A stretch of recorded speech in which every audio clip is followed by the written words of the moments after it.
ଖ୍ରୀଷ୍ଟଙ୍କ ଯୋଗରେ ସ୍ନେହର ଭାଇ ଭଉଣୀମାନେ ସମସ୍ତଙ୍କୁ ଜୟ ଯୀଶୁ, ହାପି ଇଷ୍ଟର ଏବଂ ନବଜୀବନ ବାଣୀକୁ ଆପଣମାନଙ୍କୁ ସମସ୍ତଙ୍କୁ ସ୍ୱାଗତ। ଆଜି ଏପ୍ରିଲ ମାସ 16 ତାରିଖ, ମାସର ଚତୁର୍ଥ ଗୁରୁବାର ଏବଂ ପାର୍ଶ୍ୱକାଳୀନ ପରବର୍ତ୍ତୀ ତୃତୀୟ ଗୁରୁବାର। ଆଜି ପବିତ୍ର ମାତା ମଣ୍ଡଳୀ ସତ୍ୟ ସପକ୍ଷରେ ସାକ୍ଷ୍ୟ ଦେବା ବିଷୟରେ ଆଜି ପ୍ରଦାନ କରନ୍ତି। ଆସନ୍ତୁ ଆଜି ଆମମାନଙ୍କୁ ଯେଉଁ ପାଠ ଦିଆଯାଇଛି ଜନ୍ ସୁସମାଚାର 3:31-36 ପଦ ପଢ଼ିବା। ପଠିତ ବାକ୍ୟ ଉପରେ ଆଜି ଆମେ ବିଶ୍ଳେଷଣ କରିବା। ଯାହାର ବହି ଅଛି ଆପଣମାନେ ଖୋଲନ୍ତୁ, ସମସ୍ତେ ମିଳିମିଶି ପଢ଼ିବା। ପାଠଟି ଏହି ପ୍ରକାର ଲେଖାଯାଇଛି, ଯେ ଉର୍ଦ୍ଧ୍ୱରୁ ଆଗମନ କରନ୍ତି ସେ ସର୍ବଶ୍ରେଷ୍ଠ, ଯେ ପୃଥିବୀରୁ ଜାତ ସେ ପାର୍ଥିବ ଏବଂ ପାର୍ଥିବ ବିଷୟରେ କହନ୍ତି, ଯେ ସ୍ୱର୍ଗରୁ ଆସନ୍ତି ସେ ସର୍ବଶ୍ରେଷ୍ଠ, ସେ ସେହି ବିଷୟରେ ସାକ୍ଷ୍ୟ ପ୍ରଦାନ କରନ୍ତି ଯାହା ସେ ନିଜେ ଦର୍ଶନ କରିଛନ୍ତି ଏବଂ ଶ୍ରବଣ କରିଛନ୍ତି, ତଥାପି ତାଙ୍କ ସାକ୍ଷ୍ୟଦାନ କେହି ଗ୍ରହଣ କରନ୍ତି ନାହିଁ। ଯେଉଁ ବ୍ୟକ୍ତି ତାଙ୍କର ସାକ୍ଷ୍ୟ ଗ୍ରହଣ କରେ ସେ ପ୍ରମାଣ କରେ ଯେ ଈଶ୍ୱର ସତ୍ୟ। ଈଶ୍ୱର ଯାହାଙ୍କୁ ପ୍ରେରଣ କରନ୍ତି ସେ ଈଶ୍ୱରଙ୍କ ବାଣୀ କହିଥାନ୍ତି, କାରଣ ଈଶ୍ୱର ଅପରିମିତ ଭାବରେ ଆତ୍ମା ଦାନ କରିଥାନ୍ତି। ପିତା ପୁତ୍ରଙ୍କୁ ପ୍ରେମ କରନ୍ତି ଏବଂ ତାଙ୍କ ହସ୍ତରେ ସକଳ ବିଷୟ ନ୍ୟସ୍ତ କରିଛନ୍ତି। ଯେ କେହି ପୁତ୍ରଙ୍କଠାରେ ବିଶ୍ୱାସ କରେ ସେ ଅନନ୍ତ ଜୀବନ ଲାଭ କରେ। ଯେ କେହି ପୁତ୍ରଙ୍କୁ ଅବଜ୍ଞା କରେ ସେ କଦାପି ଜୀବନ ଦର୍ଶନ କରିନାହିଁ, ଅଧିକନ୍ତୁ ସେ ଈଶ୍ୱରଙ୍କର କ୍ରୋଧର ପାତ୍ର ହେବ। ପ୍ରଭୁଙ୍କର ସୁସମାଚାର। ପରମେଶ୍ୱରଙ୍କୁ ଧନ୍ୟବାଦ ହେଉ।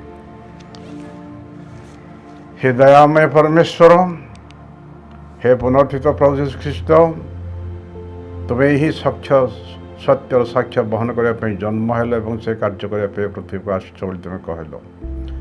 ଆଜି ସତ୍ୟର ସପକ୍ଷର ସାକ୍ଷ୍ୟ ବହନ କରିବା ବିଷୟରେ ଆମକୁ ଶିକ୍ଷା ଦେବା ପାଇଁ ସେ ପବିତ୍ର ଆତ୍ମା ପ୍ରେରଣ କର।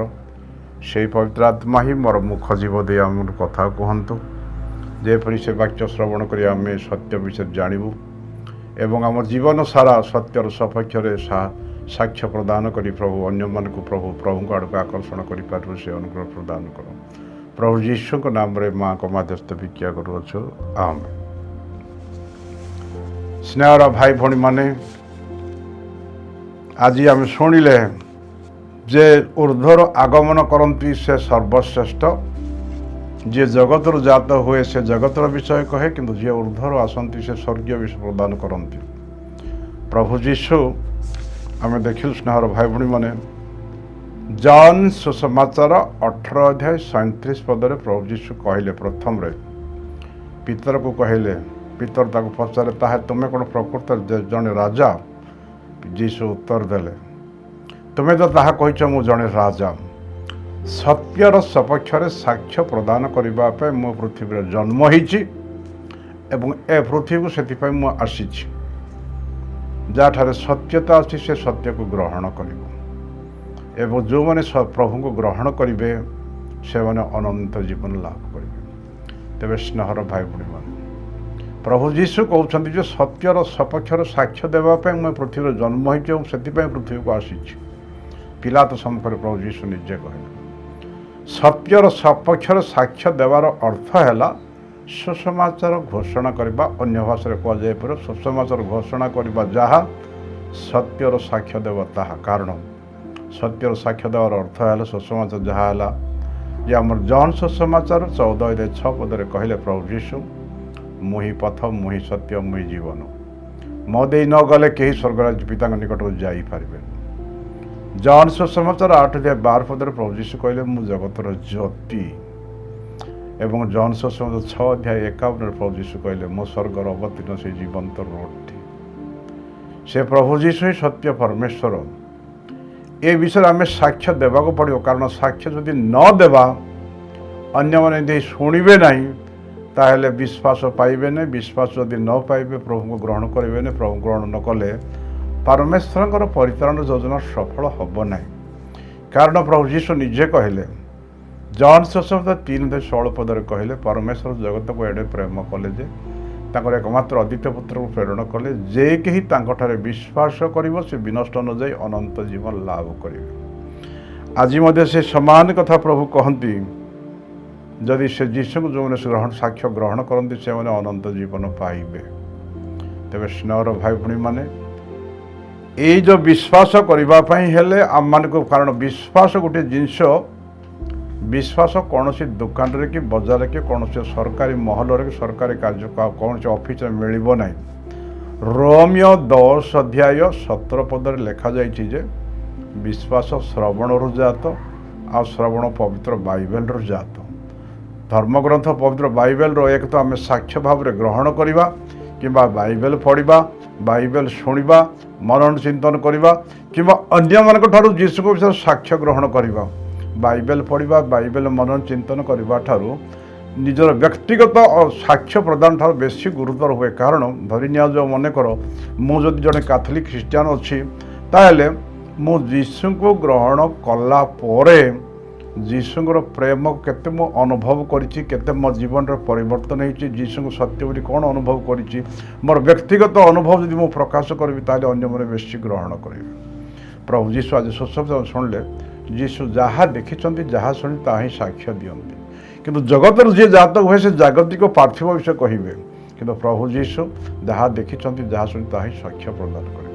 ସ୍ନେହର ଭାଇ ଭଉଣୀ, ପ୍ରଭୁ ଯୀଶୁ ମଧ୍ୟ କହିଲେ, ପୁନରୁତ୍ଥାନ ପରେ ସ୍ୱର୍ଗାରୋହଣ କରିବା ପୂର୍ବରୁ ପ୍ରେରିତ ପୁସ୍ତକ 1:4 ଯୀଶୁ କହିଲେ, ଅପେକ୍ଷା କରି ପ୍ରାର୍ଥନା କର ପିତାଙ୍କର ପ୍ରତିଶ୍ରୁତି ପ୍ରାପ୍ତ କରିବା ପାଇଁ।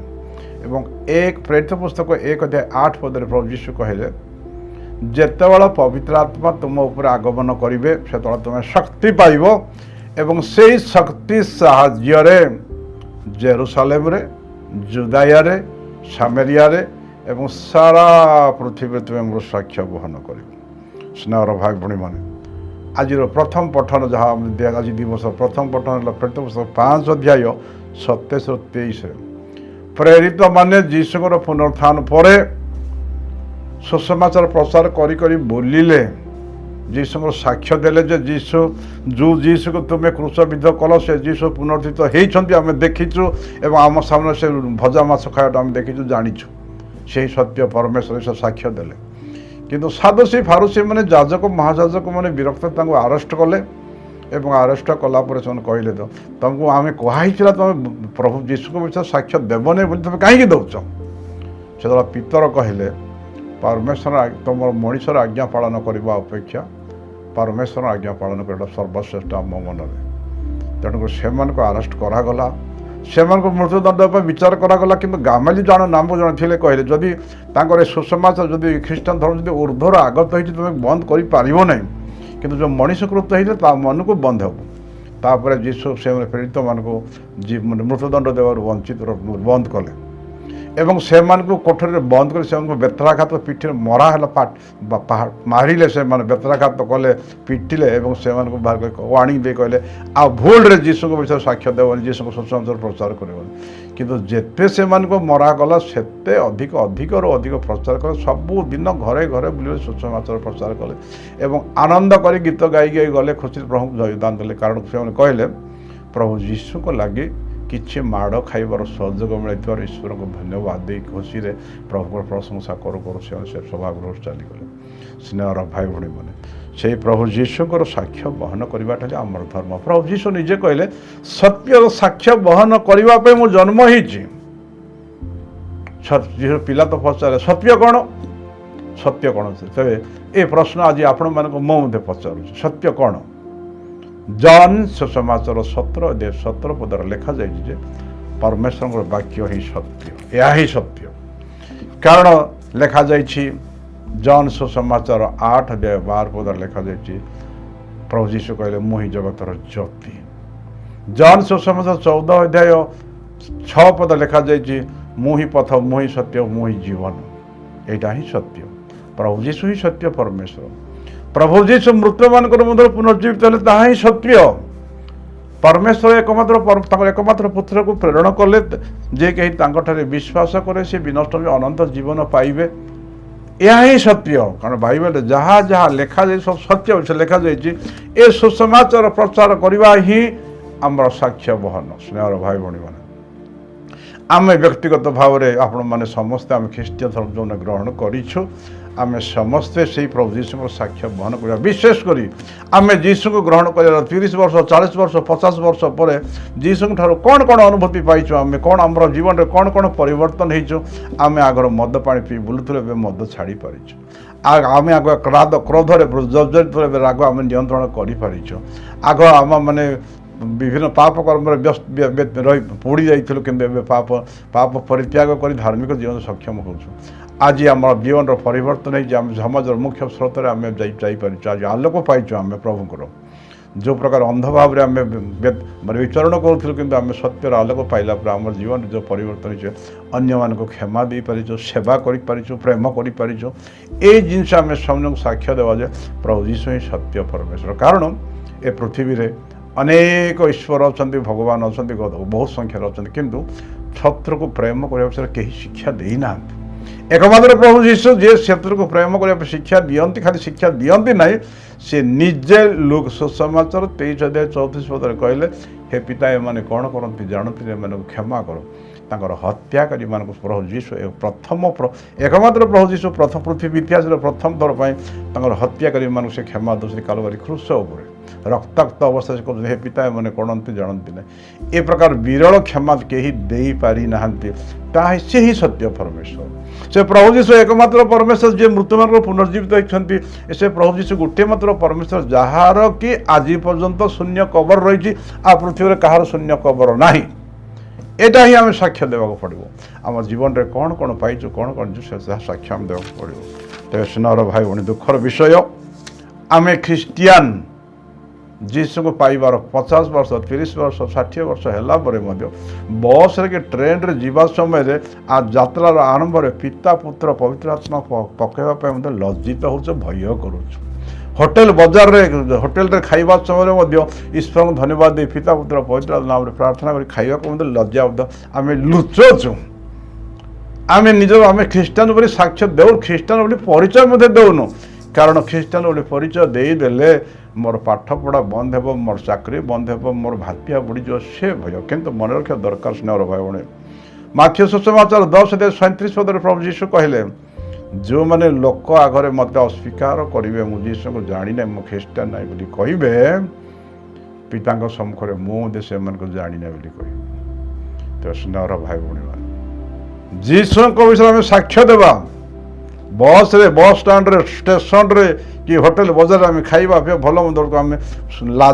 निर्भय धैर्यर सहित कौन सी प्रकार गर्वर सहित आम कह पिता पुत्र पवित्र आत्मा प्रभु मोर यात्रा को सफल कर प्रभु ये खाद्य खाऊ मत आशीर्वाद कर आम प्रार्थना कर समस्ते जानतु आम ख्रीस्टान बोली समस्ते जानतु आम ईश्वर मनुष्य क्षमा दे पार्छ आमर सेवा आमर प्रेम आमर क्षमा देखिए जगत जान ख्रीष्ट कर स्नेहर भाई भणी मैंने प्रेरित पुस्तक 11:26 पद लिखाई आंतियोगरे प्रेरित शिष्य मैंने जीशु को परि व्यवहार कले जीशु को बड़ी प्रार्थना कले जीशु को परि प्रेम कले जीशु पर क्षमा देले जीशु को परि प्रार्थना में कले आचार व्यवहार चाली चल सब जीशु परि है से आंतियोगर लोक मैंने प्रथम रे कहले प्रेरित शिष्य मन को कहले ए माने ख्रीस्टियान अर्थ है Christ in them is Christian जीशु से मध्य अच्छा तेणु गालात्य 2:20 साधु पाउल मत कहते ये जो मु बंची मो बंची मठे ख्रीष्ट बंची एवं कुमारी मारे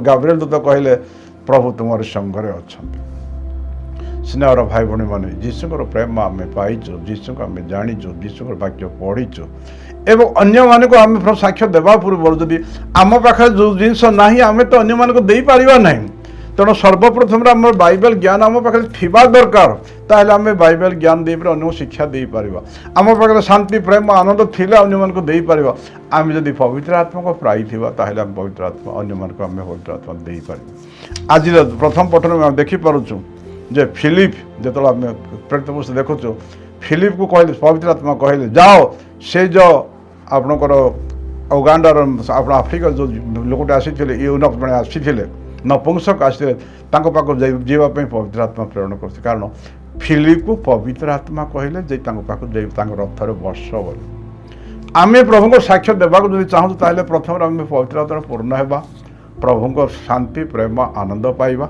आ विशेषकर बाइबल टिकिनिक ज्ञान आम जाना बाइबल पढ़ापी तो पैसा लगुना बाइबल किणवाई तो विशेष पैसा लगुना बाइबल शुणा तुमको पैसा लगुना बाइबल शुणा बाइबल पढ़ा बाइबल मन चिंतन करवा आम साक्ष्य देव आज दुखर विषय जे आम गोटे गोटे गीत आम प्राय आज को 20 वर्ष है गाँचु सुसमाचार को नहीं प्रति गाँ को जीवा बोली गीत गाँचु मुहरे किंतु केतटा गाँ को जाइए सुसमाचार नहीं जाइछुं से परमेश्वर प्रभु जीशु कहते माथ्यू 15:7-8 कहते ए जनता मुखरे ओठरे मोर प्रशंसा जयगान करते किंतु एमान हृदय मोठार बहुत दूरे अच्छे आम गाँचु सुसमाचार को नहीं प्रति गाँ को जीवा साक्ष्य देवा बोली कहूँ किंतु आज पर्यंत गोटे गाँ को नहीं साक्ष्य बहन करना सामरिटिया नारी जड़े व्यभिचारिणी थिला 5टा घईता कर बाहागर होता पापिनी स्त्री सी किंतु सी एभली नहीं गाँव में साक्ष्य देला जे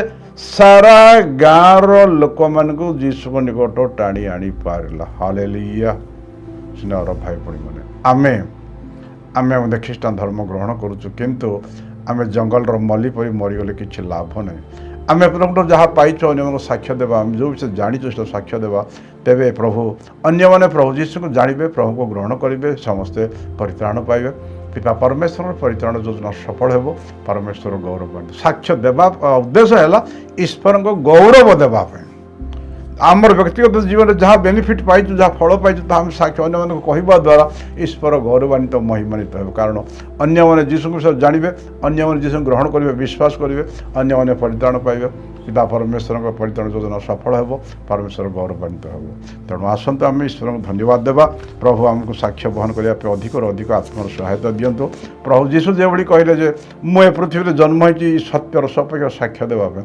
आम जन्म होइचु आमर से स्वर्गस्थ पिता को जाना प्रेम सेवा आनंद साक्ष्य बहन करने जन्म होइचु आमे बंचीचु प्रभु को कार्य करने तेणु सुनार भाई भाई मैंने आपण मैंने समस्ते गुड हियरिंग देथिबारु समस्त धन्यवाद दे रही जय जीशु।